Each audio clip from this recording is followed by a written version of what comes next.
Assalamualaikum warahmatullahi wabarakatuh. Salam sejahtera. Semoga kita senantiasa diberikan kesehatan, keberkahan, dan ilmu yang bermanfaat oleh Allah Subhanahu wa Ta'ala. Pada kesempatan kali ini masih bersama saya, Lumpur Mahardita, tetap di channel yang sama. Jadi kawan-kawan, malam ini atau hari ini kita akan membahas tentang penggelapan. Jadi kalau berbicara penggelapan, ini diatur dalam Kitab Undang-Undang Hukum Pidana. Dalam hal ini kawan-kawan bisa melihat di pasal 372 sampai pasal 377 nih berkaitan dengan penggelapan, di mana di sana terdapat dalam bab 24. Di dalam bab 24 mengenai penggelapan diatur dalam pasal 372 sampai 377 KUH Pidana. Namun yang akan kita bahas kali ini adalah terkait dengan pasal 372 KUH Pidana atau biasa dinamakan dengan penggelapan biasa ya kawan-kawan.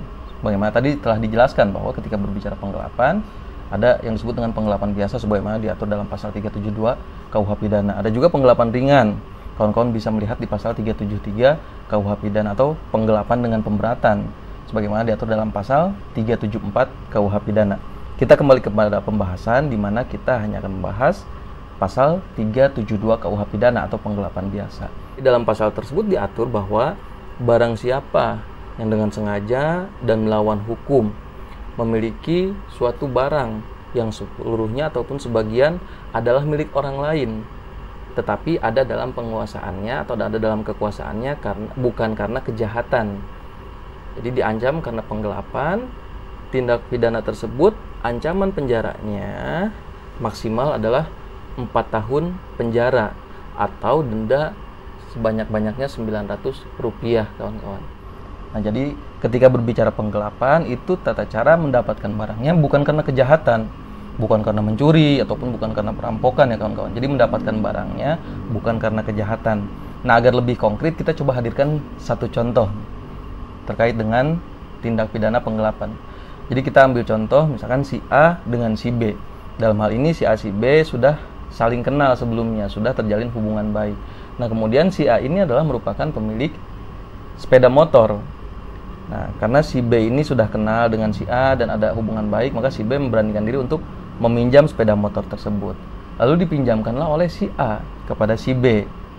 Nah, setelah dipinjamkan, barang tersebut ada di si B, menjadi kekuasaan si B bukan karena kejahatan.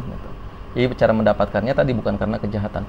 Lalu kemudian setelah ada dalam kekuasaan si B, ternyata di pertengahan jalan si B berpikir bahwa saya butuh uang, kemudian bagaimana kalau saya jual saja motor ini atau sepeda motor ini.